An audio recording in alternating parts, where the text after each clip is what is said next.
உண்மை உறங்கட்டும் நாடகம்.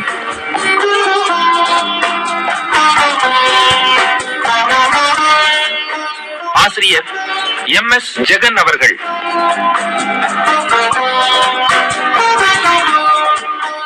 நடிப்பு ரகுநாதனாக SK சுடர்மதி, சந்திரசேகராக MV சபரிதாசன், பண்ணையார் சிவலிங்கமாக V முத்துவேலன், தமிழாசிரியர் தணிகாச்சலமாக D மாரிமுத்து, காத்தமுத்துவாக A சின்னத்துரை, டாக்டராக லக்ஷ்மி பாஸ்கரன், மாலதியாக LR சுகந்தி ரமேஷ் ஆகியோர்.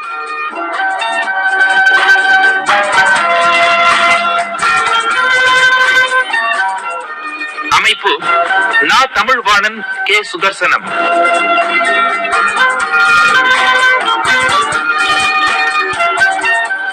உண்மை உறங்கட்டும் நாடகம். தாயே மகமாயி, போன வருஷம் மாதிரி இந்த வருஷமும் நல்லா மழை பெஞ்சு ஊரு செழிக்கணுமா, எல்லா மக்களும் நல்லா இருக்கணும். எங்க இவனை காணா? ரகு, ரகு, ரகுநாதா. என்னப்பா, இங்கதான் ரூம்ல உட்காந்து படிச்சிட்டு இருக்கேன். இங்க வாப்பா, ஒரு முக்கியமான விஷயம். ஏப்பா என்ன தொல்லை பண்றீங்க? இன்னைக்கு நம்ம ஊர் மாரியாத்தாளுக்கு காப்பு கட்டுறனாலப்பா, ஊரே ஒன்னா கூடி நின்னு பக்தி பரவசத்துல மூழ்கி இருக்கிறப்போ நீ மட்டும் எதுலையுமே கலந்துக்காம இப்படி தனியா இருக்க போறியா? அப்பா, நான் இருக்கிற இந்த நிலைமையில எங்கேயும் வர விரும்பல. அப்படி சொல்லாதப்பா, இந்த நேரத்துலதான் உனக்கு மன அமைதியும் ஆறுதலும் தேவை. நீங்க சொன்ன அந்த மன அமைதி எனக்கு கோயில்ல அவ்வளவு பெரிய கூட்டத்துல கிடைக்காதுப்பா. ரகு, 6 மாசத்துக்கு முன்னால நீ படிக்க சென்னைக்கு போனப்போ நான் ரொம்ப சந்தோஷப்பட்டப்பா. நீ திரும்பி வரப்போ டாக்டர் பட்டத்தோட வருவேன்னு கனவு கண்டுகிட்டு இருந்தேன். ஆனா நீ ரசாயன பரிசோதனை செய்யறப்போ எதிர்பாராம உன் முகத்துல ஆசிட் கொட்டி உன் அழகையே அலங்கோலப்படுத்திருச்சு. அன்னையில இருந்து வெளி உலகத்தை ஏற்றி பார்க்காம இப்படி தனிமைகளை வேதனைப்படுறியே, அதை நினைக்கிறப்போ போதும்பா போதும். நான் எதை மறக்க நினைக்கிறேனோ மறுபடியும் அதை ஏப்பா ஞாபகப்படுத்துறீங்க? என் முகத்தை நானே பார்க்க கூடாதுங்கிறதுக்கு தானே கண்ணாடியை கூட என் கண்படும்படியா வைக்க கூடாதுங்கிறேன். என்ன மன்னிச்சிருப்பா, உனக்கு ஆறுதல் சொல்றதா நினைச்சுக்கிட்டு உன் வேதனையை நான் அதிகப்படுத்திட்டப்பா. அப்படியெல்லாம் சொல்லாதீங்கப்பா. அடடே, நேரமாச்சு, நீங்க கோயிலுக்கு போயிட்டு வாங்க. நான் அமைதியா உட்காந்து படிக்க போறேன். சரிப்பா.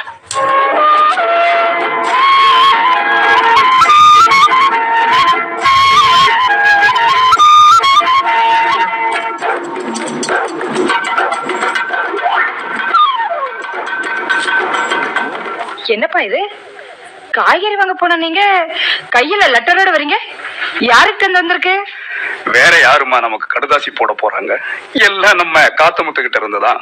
என்னப்பா, ஏதாவது முக்கியமான விஷயமா? அதெல்லாம் ஒண்ணும் இல்லம்மா. வழக்கம் போல எப்போ ஊருக்கு வர போறீங்க, எனக்கு வயசாயிடுச்சு, உங்க வீட்டையும் நிலத்தையும் ஒப்படைச்சிட்டு நான் ஓய்வெடுக்க போறேன்னு எழுதியிருக்கான். இப்ப அவருக்கு என்னப்பா பதில் எழுத போறீங்க? நீயே சொல்லம்மா. ஹாஸ்டல்லயே தங்கி காலேஜில் படிக்க நீ சென்னைக்கு வந்த, கொஞ்ச நாள்லயே என்னையும் வரவழைச்சிட்ட. அந்த நேரத்துல நமக்கு உதவி செய்த காத்தமுத்துவ இப்ப நாம வேதனைப்பட விடலாமா? அப்பா, படிப்பு முடிஞ்ச கையோட நல்ல வேலை கிடைச்சதுனாலதான் நீங்க மட்டும் கிராமத்துல இருந்து கஷ்டப்படுறீங்களேன்னு உங்களையும் வரவழைச்சிட்டேன். அது தப்பா? அதுல ஒண்ணும் தப்பு இல்லம்மா. காலகாலத்துல கல்யாணம் பண்ணிக்காம இருக்கியே, அதுதான் தப்பு. வீடு தேடி வந்து பெண் கேட்டவங்களையும் வேண்டான்னு சொல்லிட்டியே, அதுதான்மா தப்பு. இத பாருங்கப்பா, நான் ஒண்ணும் சன்னியாசினி இல்ல, சராசரி பொண்ணுதான். எனக்கு வரப்போற புருஷனை பத்தியும் என்னோட எதிர்கால வாழ்க்கையை பத்தியும் ஏராளமான கனவுகளை என் இதயத்துல பூட்டி வச்சிருக்கேன். மாலதி. ஆமாப்பா, அதுக்காக முன்பின் அறிமுகம் இல்லாத ஒருத்தரை பஸ் ஸ்டாண்ட்ல பார்த்தேன், பஜார்ல பார்த்தேன், கோவில்ல பார்த்தேன், குளத்துல பார்த்தேன்னு சொல்லிக்கிட்டு வர்றவங்கள கல்யாணம் பண்ணிட்டு கஷ்டப்பட நான் தயாரா இல்லப்பா. நீ சொல்றத பார்த்தா எனக்கு எந்த வேலையும் வைக்காம ஆசீர்வாதம் மட்டும் பண்ண வாங்கப்பான்னு சொல்லுவ போல இருக்கேன். ஆமாப்பா, அந்த நாள் ரொம்ப தூரத்துல இல்ல, அடுத்த மாசமே ஊருக்கு வருவோம்னு காத்தமுத்துக்கு லெட்டர் போட்டுருங்க. சரிம்மா.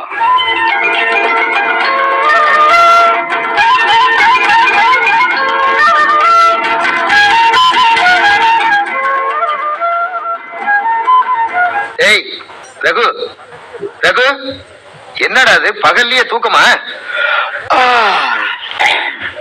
அடடே சந்திரசேகரா, எப்ப வந்த? வந்து ரொம்ப நேரம் ஆகுதா? இப்பதான்டா வந்தேன். சந்திரா, எங்க அப்பா உன் மேல ரொம்ப கோபமா இருக்காரு.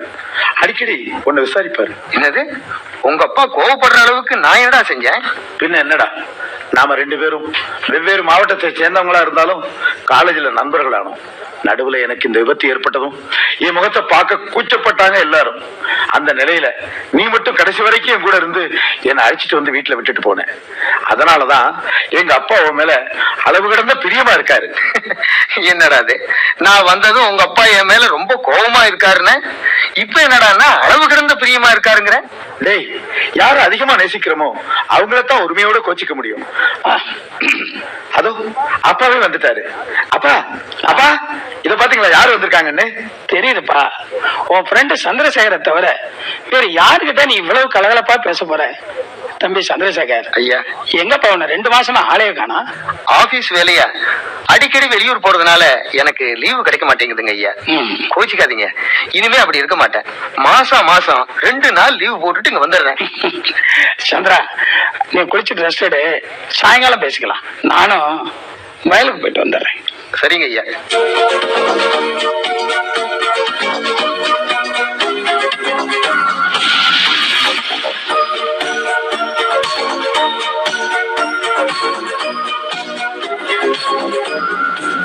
என்ன மாலதி, ஏன் மௌனமா உட்கார்ந்திருக்க?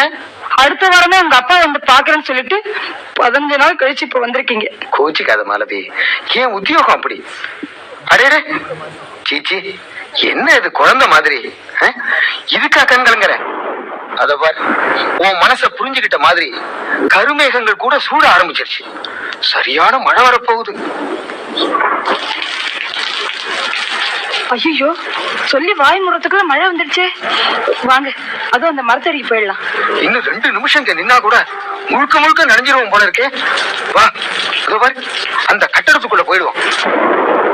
என்னங்க இது, இடிய மின்னலும் பயங்கரமா இருக்கே. ஆமா, ரோட்ல ஒரு ஆட்டோ டாக்ஸியை கூட காணோம். ஊரே கழுவி விட்ட மாதிரி இருக்கு. என்ன காணணும், எங்க அப்பா ரொம்ப தேடிட்டு இருப்பாரு. வாங்க, நடந்தாலும் போயிடலாம். வேண்டாம் மாலதி, இடியும் மின்னலும் பயங்கரமா இருக்கு. இந்த நிலைமையில போகாத. நில்லு நில்லு மாலதி, நில்லு நில்லு. என்னங்க, ஒரே இருட்டா இருக்கு. எங்க இருக்கீங்க?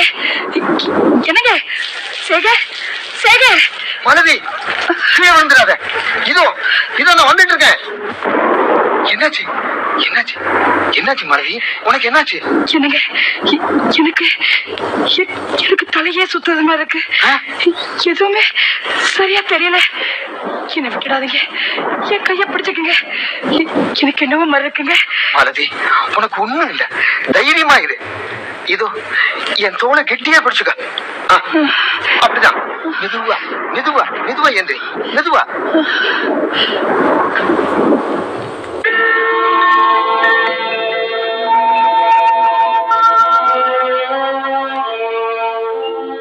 வணக்கம் டாக்டர். வாங்க மிஸ்டர் தனிகாச்சலம். உங்க பெண் மாலதியை பரிசோதனை செஞ்சதுல ஐம் சாரி. இனிமே பார்வை கிடைக்க வழியே இல்ல. Doctor, doctor. ஆமா மிஸ்டர் தனிகாச்சலம், எதிர்பாராம ஏற்பட்ட மின்னல் உங்க மகளோட பார்வையை கொண்டு போயிடுச்சு. இனிமே ஆபரேஷன் செஞ்சா கூட உங்க மகளுக்கு பார்வை கிடைக்க வாய்ப்பு இல்ல. ஐயோ கடவுளே, கடவுளே, எறும்புக்கு கூட இரக்கம் காட்டுற என் மகளை இப்படி கொடுமையா தண்டிச்சிட்டியே, தண்டிச்சிட்டியே. டாக்டர், டாக்டர், என் மகளுக்கு பார்வை கிடைக்க வேற வழியே இல்லையா டாக்டர்? சொல்லுங்க டாக்டர். இருக்கு மிஸ்டர் தனிகாச்சலம். கண் தானம் செய்ய விருப்பம் உள்ளவங்க யாராவது தன்னோட கண்களை தானம் செய்தாங்கன்னா அதை எடுத்து உங்க மகளுக்கு பொருத்தினா நிச்சயம் பார்வை கிடைக்கும். ஆனா அது அவ்வளவு சீக்கிரம் நடக்கக்கூடிய காரியம் இல்ல. ஐயோ, ரொம்ப பொறுமையா இருக்கணும். டாக்டர், டாக்டர், சீரும் சிறப்புமா குடியும் குடித்தனமுமா வாழ வேண்டிய என் மகன் பார்வை இழந்து நிற்கும் போது எப்படி பொறுமையா இருக்க முடியும் டாக்டர்? எப்படி பொறுமையா இருக்க முடியும்? எவ்வளவு செலவானாலும் பரவாயில்ல டாக்டர், என் கண்களை எடுத்து என் மகளுக்கு பொறுத்திடுங்க டாக்டர், பொறுத்திடுங்க டாக்டர். மிஸ்டர் தனிகாச்சலம், புனிதமான ஆசிரியர் உத்தியோகம் பார்த்த நீங்க புரியாத குழந்தை போல பேசலாமா? ஒரு மனிதன் உயிரோடு இருக்கும்போது எந்த உறுப்புகளை வேண்டுமானாலும் தானம் செய்யலாம். ஆனா கண்களை மட்டும் இறந்த பிறகுதான் எடுக்க முடியும், அடுத்தவருக்கும் பொருத்த முடியும். அதை மீறது மனிதாபிமான செயல் அல்ல, மேலும் கடுமையான குற்றமும் கூட. என்ன மன்னிச்சிடுங்க டாக்டர், என்ன மன்னிச்சிடுங்க டாக்டர். என் மக மேல உள்ள பாசத்துல ஏதோ பேசிட்டேன். உங்க மனவேதனை நல்லா புரியுது. மாலத்தை அழைச்சுக்கிட்டு வீட்டுக்கு போங்க. மாலத்தி பெயரை நான் பதிவு செஞ்சு வைக்கிறேன். விரைவில் கண் பார்வை கிடைக்க நான் ஏற்பாடு செய்யறேன். ரொம்ப நன்றி டாக்டர், நன்றி டாக்டர்.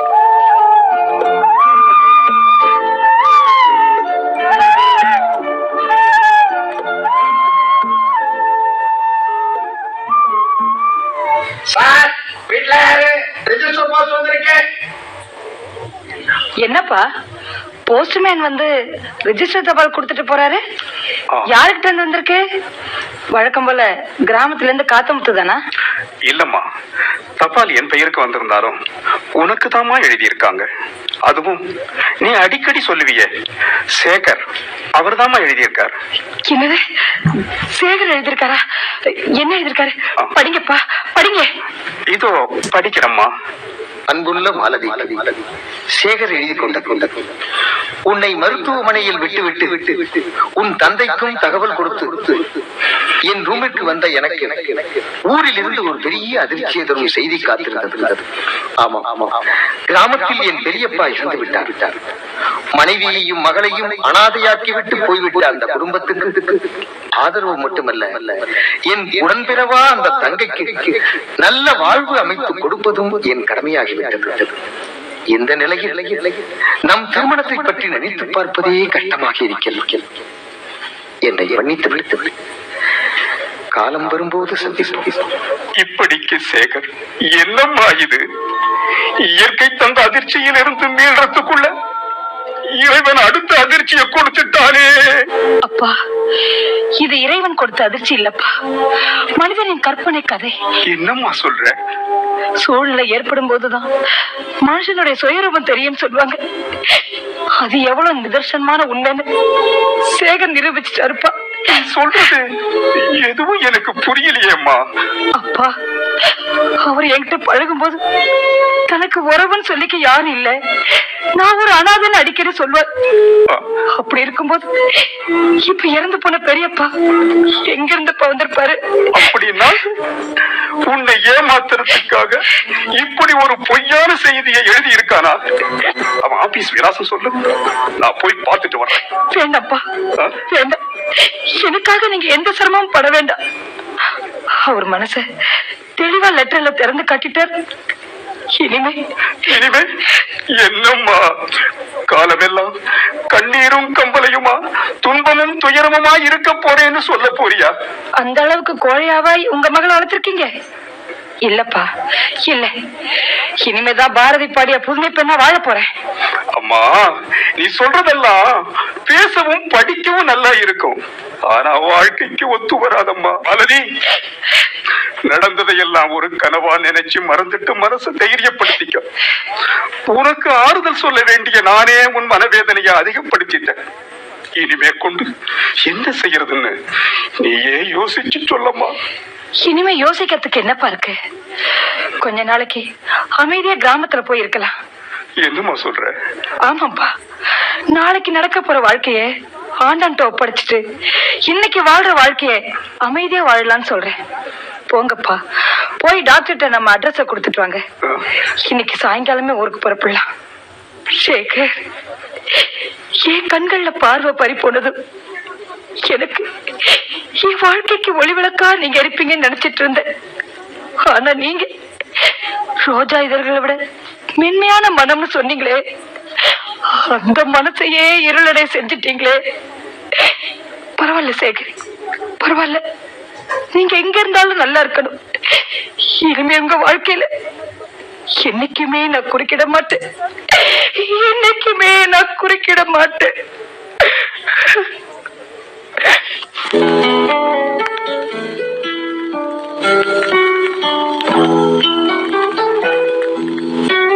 ஐயா, வீட்டுக்கு விளக்கு ஏத்தி வச்சா போதும், வாடகை எதுவுமே கொடுக்க வேணாம்னு சொன்ன நல்ல இதயம் படைச்ச உங்களுக்கு கடவுள் எவ்வளவு பெரிய சோதனை கொடுத்துட்டாரு பாத்தீங்களா?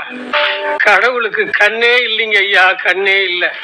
காத்தமுத்து, எந்த நிலையிலும் கடவுளை நிந்திக்க கூடாதப்பா. தன்னை நேசிக்கிறவங்களை தான் கடவுள் அதிகம் சோதிப்பார். இதை நீ கேள்விப்பட்டதில்லையா? புரியுது ஐயா, புரியுது. இல்லன்னா இந்த கிராமத்து மக்களுக்கெல்லாம் தெய்வமா விளங்குற பண்ணையார் பையனுக்கு இந்த மாதிரியான நிலைமை ஏற்பட்டு இருக்குமா? ஆமா காத்தமுத்து, நான் கிராமத்துல கால் வச்சதுமே என் மகளுக்கு ஏற்பட்ட துயர கதையை கேட்டவங்க எல்லாம் அந்த பையனுக்கு நேர்ந்த சோக கதையெல்லாம் சொன்னாங்க. பாவம் பண்ணையார் தன் மகனை டாக்டர் ஆக்கி பார்க்கணும்னு கனவு கண்டார். ஆனா விதி சதி செஞ்சிடுச்சு.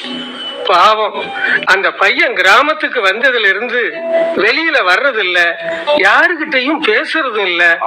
அவ்வளவு ஏன் தான் முகத்தை கூட கண்ணாடியில பாத்துக்கிறது இல்லைங்க. அப்படியா?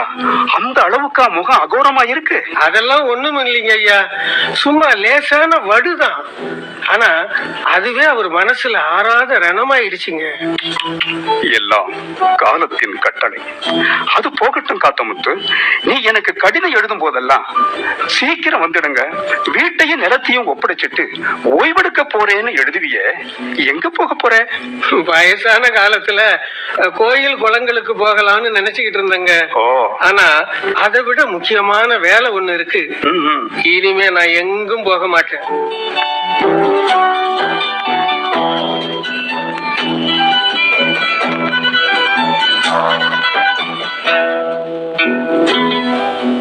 ஐயா, நானும் ஒரு மாசமா உங்ககிட்ட எவ்வளவு சொல்லணுமோ அவ்வளவும் சொல்லிவிட்டேன். இன்னும் உங்க மனசு மாறலையாங்க? காத்தமுத்து, உன்னுடைய மனசுல என்ன ஆதங்கம் இருக்குன்னு எனக்கு புரியுதுப்பா. எப்படியாவது வாழ்க்கையில இழப்பு ஏற்பட்டு ரெண்டு உள்ளங்களை இணைச்சு வைக்கணும்னு நீ நினைக்கிற. எனக்கு மட்டும் என்னுடைய மகனுடைய எதிர்கால வாழ்க்கையை பத்தி கவலை இல்லையா? நான் இதை பத்தி எவ்வளவோ என்கிட்ட எடுத்து சொல்லிட்டேன். ஐயா, அங்கேயும் இதே நிலைமைதான். ஆசிரியர் ஐயா எவ்வளவோ சொல்லியும் அவர் மக மாலதி தனக்கு திருமணமே வேண்டாங்குது. காத்தமுத்து, இப்படி திருமணமே வேண்டாம்னு சொல்றவங்களை கட்டாயப்படுத்தி திருமணம் செஞ்சு வச்சா அதுல என்ன சுகம் கிடைக்க போகுது? என்னவோ இன்னைக்கு தான் முடிய உறுதியா சொல்றதா சொல்லியிருக்கான் ரகு. அதோ அவனே வந்துட்டான். கும்பிடுற தம்பி. காத்தமுத்துவா, வாங்க வாங்க. அப்பா எல்லா விவரமும் சொன்னாங்க. ஆமா தம்பி, இன்னைக்குதான் உங்க முடிவை சொல்றதா சொன்னீங்களா? காத்தமுத்து, அந்த பெண் இப்ப இருக்கிற நிலைமையில என்னை பத்தி எல்லா விவரமும் தெரியுமா? சொல்லிருக்கீங்களா? இல்ல எனக்கு ஒரு வாழ்க்கை அமையணும்னு அந்த அபலப்பெண் வாழ்க்கையை பலி கொடுக்க துணிஞ்சிட்டீங்களா? தம்பி, என்ன சொல்றீங்க நீங்க? என்ன வார்த்தை பேசிட்டீங்க தம்பி? ரகு, என்ன வார்த்தைப்பா பேசிட்டேன்? எங்க ஒரு பொண்ணு மனசை புரிஞ்சிக்காம நடந்துக்குவீங்களோன்னு நினைச்சிட்டேன். என்ன மன்னிச்சிடுங்கப்பா. உங்க இஷ்டப்படியே செய்யுங்கப்பா. ஆகட்டும்பா, ஆகட்டும், அப்படியே செஞ்சிடறேன். காத்தமுத்து, இன்னும் ஏன் நிக்கிற? போய் இன்னைக்கு சாயங்காலமே ஆசிரியர்கிட்ட நான் வர்றேன்றதை சொல்லிருப்பா. போ.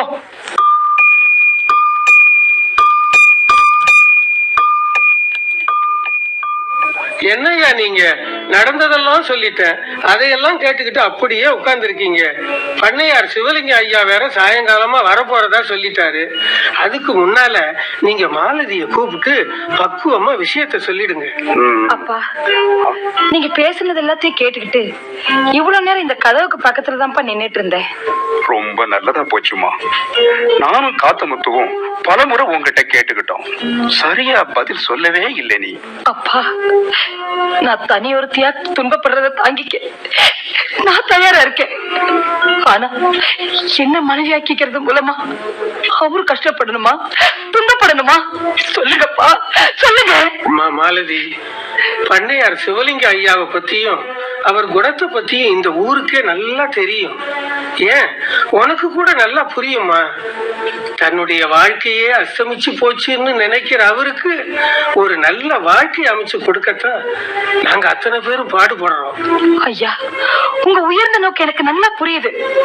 ஆனா நீங்க நினைக்கிற அளவுக்கு என்னால அவர் வாழ்க்கையில மாற்றத்தை கொடுக்க முடியுமா, இல்ல அவருடைய ஏமாற்றத்தை தவிர்க்க முடியுமா?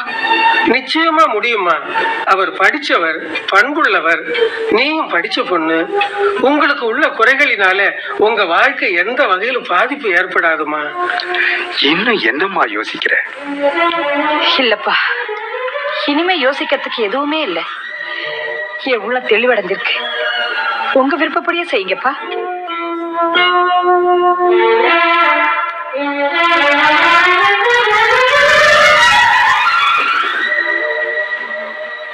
என்ன மாலதி, ஏன் இந்த மௌனம்? மணி 12 போகுது, இன்னும் உனக்கு தூக்கம் இல்லையா? எப்படிங்க தூக்கம் வரும்?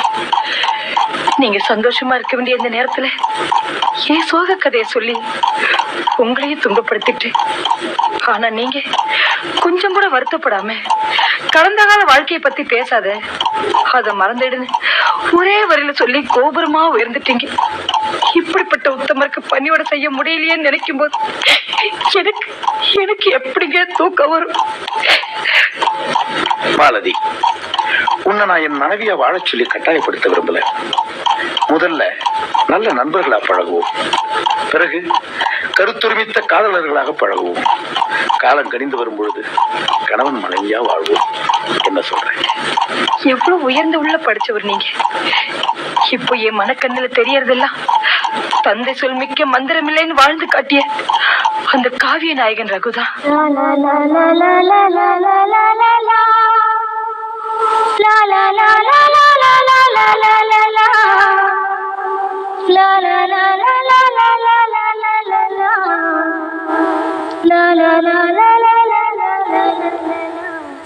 டேய் சந்திரா, நடந்த விஷயத்தை எல்லாம் வெறும சொல்லிட்டேன். இன்னும் ஏன் மௌனமா இருக்க? என் மேல கோவம் இன்னும் தெரியலையா? டேய், ஏதாவது பேசுறா, பேசு. உன் மௌனம் என் மனசு ரொம்ப வேதனைப்படுத்துது. சே, உண்மையில கோபமா? அதெல்லாம் ஒண்ணும் இல்லடா. உன்னுடைய உயர்ந்த தியாகத்துக்கு முன்னால நான் சிறு எறும்பு. உன்னை எப்படி பாராட்டுறதுன்னே தெரியல எனக்கு. சந்திரா, யாருடைய பாராட்டுக்காகவும் புகழுக்காகவும் நான் இதை செய்யல. என் ஆத்ம திருப்திக்காக தான் இந்த திருமணத்துக்கே சம்மதிச்சேன். All right. கடந்த 15 நாளா ஆபீஸ் வேலையா ஊட்டி போயிருந்தேன். அந்த கிளைமேட்டு, அந்த தண்ணி எதுவுமே எனக்கு ஒத்துக்கல. எப்ப பாரு ஆபீஸ் வேலை, டூருனே சுத்திட்டு நிரந்தரமா விலாசம் எதுவும் கொடுக்காதனால்தான் உனக்கு கூட தெரியப்படுத்த முடியல. நான் இல்லைன்னு என்னடா, அதான் ஊரே கூடி நின்னு உன்னை வாழ்த்தி இருக்குமே. நீ நினைக்கிறது தவறு சந்திரா. அப்பா திருப்திக்கு ஊருக்கு விருந்து வச்சாரு. ஆனா என் திருமணம் மட்டும் மலையடிவாரத்துல இருக்கிற மாரியம்மன் கோயில்ல ரொம்ப எளிமையா நடந்தது. அதனாலதான் அந்த கோவிலுக்கு வாரம் என் மனைவி நம்ம வேலைக்காரி துணையோட போயிட்டு வரா. இப்ப கூட அங்கதான் போயிருக்கா. வர்ற நேரம் தான் அதோ பாரு, அந்த ஜன்னல் வழியா பாரு, நம்ம வீட்டு வேலைக்காரியோட வர்றா பாரு. அவதான் என் மனைவி மாலதி. என்ன, அந்த பெண் தான் உன்னுடைய மனைவியா? சரி ரகு, எனக்கு பஸ் ஸ்டாண்ட்ல அவசரமா ஒரு வேலை இருக்கு, போயிட்டு உடனே வந்துடுறேன். ஏய், என்னடா அது? ஏன் உன் முகமெல்லாம் மாறிடுச்சு? ஏன் அதுக்குள்ள புறப்பட்டுட்ட? இரு, என் மனைவி வரட்டும், அறிமுகப்படுத்தி வைக்கிறேன். இருந்து சாப்பிட்டுட்டு தான் போகணும். ரகு, ஆபீஸ் சம்பந்தப்பட்ட முக்கியமான ஃபைல்களையும் பணத்தையும் ஒரு ஹேண்ட்பேக்ல வச்சிருந்தேன். பஸ்ஸை விட்டு இறங்கி கூல்ட்ரிங்க் சாப்பிட்டுட்டு ஹேண்ட்பேக் அந்த கடையிலேயே மறந்து வச்சுட்டு வந்துட்டேன். போய் எடுத்துட்டு வந்துடுறேன். ஓ அப்படியா? சரி, சீக்கிரம் போய் எடுத்துட்டு வந்துடு. உனக்காக நான் சாப்பிடாம காத்திருப்பேன்.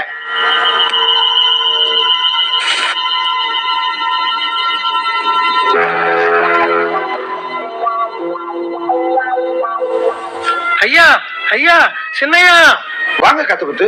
ஏன் இப்படி அவசரமா ஓடி வரீங்க? ஐயா, அடிக்கடி உங்க வீட்டுக்கு வந்து போவாரு உங்க சிநேகிதரு. அவருக்கு என்ன என்னாச்சு? கொஞ்ச நேரத்துக்கு முன்னால தானே இங்க இருந்துட்டு போறான்.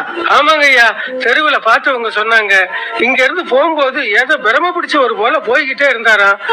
நம்ம தேடுமுட்டி சந்துகிட்ட போகும்போது எதிர்பாராம நம்ம மயில்சாமி மாணிக்கம் இருக்கான் பாருங்க, அவன் மோட்டார் சைக்கிள்ல மோதி. ஐயோ, அப்புறம் எங்க அடிபட்டு இருக்குதுன்னா தெரியலீங்க. வாயில மூக்குல எல்லாம் ஒரே ரத்தமா. உடனே பட்டணத்து ஆஸ்பத்திரிக்கு தூக்கிக்கிட்டு போயிட்டாங்க. எல்லாம் கன்சூம்க்கு நேரத்துல நடந்துருச்சுங்க ஐயா. கடவுளே, அவனுக்கு எதுவும் ஏற்பட்டுற கூடாது. காத்துமுத்து, நீங்க உடனே வயலுக்கு போய் நம்ம வண்டி எடுத்துட்டு வர சொல்லுங்க. நான் உடனே டவுனுக்கு போய் ஆகணும்.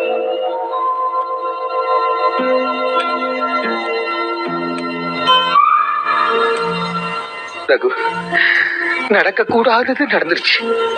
அதுக்காக சின்ன குழந்தை மாதிரி அழுதுகிட்டு இருக்கேன். டேய் சேகர், நீ புறப்படும் போதே பாவி நான் தான் உன்னை அவசர மாட்டேன் தடுத்தேன். ரகு, நீ பாவி இல்லடா, நான் தான் பாவி. நான் தான் பாவி. ஒரு அவள பெண்ணை ஏமாற்றிய பாவி. உன் மனைவி மாலதியை ஏமாற்றிய பாவி. என்னடா என்னடா என்னென்னமோ உளரலடா, உண்மையத்தான் சொல்றேன். மாலதி சென்னையில வேலை பார்க்கும் போது ஒருவனை நேசிச்சானா. மின்னல்ல கண்ணு போனதுக்கு அப்புறம் அவன் பொய் காரணங்களை சொல்லி கடிதம் எழுதிட்டான்னு சொன்னியே, அது வேற யாரும் இல்லடா, இந்த பாவி சந்திரசேகர் தான்டா. சந்திரா, அதுக்கு தாண்டா கடவுள் இப்படி என்ன தண்டிச்சிட்டாரு. ஆமா, சத்தியமா சொல்றேன், மாலதி பரிசுத்தமானவடா ரகு. மாலதி பரிசுத்தமானவ. என்ன மன்னிச்சிடுறா ரகு, என்ன மன்னிச்சிடு. அழாதடா அழாத. எங்களுடைய திருமண சொர்க்கத்துல நிச்சயிக்கப்பட்டிருக்கும் போது இடையில நீ என்னடா செய்ய முடியும்? உன் மீது தப்பு எதுவும் இல்லடா, எல்லா விதியின் விளையாட்டு. சரி சரி, இந்த நேரத்துல நீ எதையும் பேசக்கூடாது. பேசாம இருடா, பேசாம இரு. இல்லடா ரகு, என்னுடைய அஸ்தமனம் எனக்கு நல்லா தெரியுது. இப்ப நான் பேசலன்னா பிறகு எப்பவுமே உன்னோட பேச முடியாது. அதனால தயவு செஞ்சு என்ன கொஞ்சம் பேச விடுறா. டாக்டரும் நர்ஸும் பேசிக்கிட்டு இருந்தது என் காதுல விழுந்தது. எனக்கு இருதயத்துல பலமான அடிபட்டு இருக்கு. அதனால எந்த நேரமும் எனக்கு மரணம் ஏற்படலாம் ரகு. நான் இறந்த பிறகு என் கண்களை எடுத்து மாலதிக்கு பொறுத்திடு. அதோட என்னுடைய உடலில் இருந்து எந்தெந்த உறுப்புகள் பயன்படுமோ எல்லாத்தையும் எடுத்து இல்லாதவங்களுக்கு பொறுத்திடு. இப்ப இந்த உலகத்துல எனக்கு உறவுக்காரன் நீதாண்டா. அதனாலதான் டாக்டர் கிட்ட உன்னை பத்தி சொல்லியிருக்கேன். டேய் டேய், என்னென்னமோ வளர்ற, எனக்கு எதுவுமே புரியலடா. ஏன்டா இப்படி எல்லாம் பேசுற? டேய் ரகு, படிச்ச நீயே இப்படி குழப்பாடையலாமா? இந்த நேரத்துல தான்டா நிதானத்தோட நடந்துக்கணும். நான் சொன்னதையெல்லாம் நல்லா நினைவு வச்சுக்க. அதோட ஒரு முக்கியமான விஷயம், எந்த சூழ்நிலையிலையும் மாலதிக்கு பொருத்தப்பட்டிருக்கிறது என்னுடைய கண்ணுதான்னு சொல்லிடாதடா. தனக்கு துரோகம் செஞ்சவனுடைய கண்கள் வழியா இந்த உலகத்தை பார்க்கறத மாலதி விரும்ப மாட்டா. அம்மா அம்மா, என்ன செய்யுது? இரு இரு, டாக்டர் கூப்பிடுறேன். Doctor doctor. வேண்டாம் ரகு, வேண்டாம் வேண்டாம். டாக்டர் கிட்ட நான் முன்னையே எல்லா விவரமும் சொல்லிட்டேன். என் உடம்புல உள்ள உபயோகமான உறுப்புகளை எடுத்து ஏழைகளுக்கு பொறுத்து சொல்லிட்டேன். நீ உடனே மாலதிக்கு என் கண்களை பொறுத்த ஏற்பாடு செய்யப்பா. என் உடலை சவக்குழியில இறக்கும் போது நான் சொன்ன உண்மைகளையும் சேர்த்து புதைச்சிழுப்பா. அந்த உண்மை என்னோடு உறங்கட்டும், என்னோடு உறங்கட்டும்.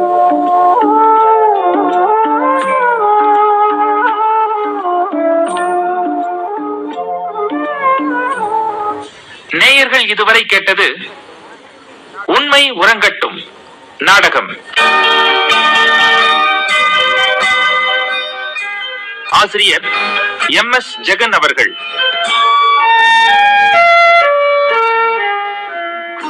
நடித்தவர்கள் ரகுநாதனாக SK சுடர்மதி, சந்திரசேகராக MV சபரிதாசன், பண்ணையார் சிவலிங்கமாக V முத்துவேலன், தமிழாசிரியர் தணிகாச்சலமாக D மாரிமுத்து, காத்தமுத்துவாக A சின்னத்துரை, டாக்டராக லக்ஷ்மி பாஸ்கரன், மாலதியாக LR சுகந்தி ரமேஷ் ஆகியோர்.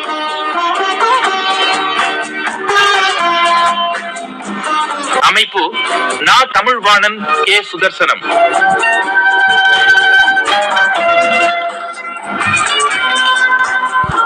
படைப்பு திருச்சிராப்பள்ளி வானொலி நிலையம்.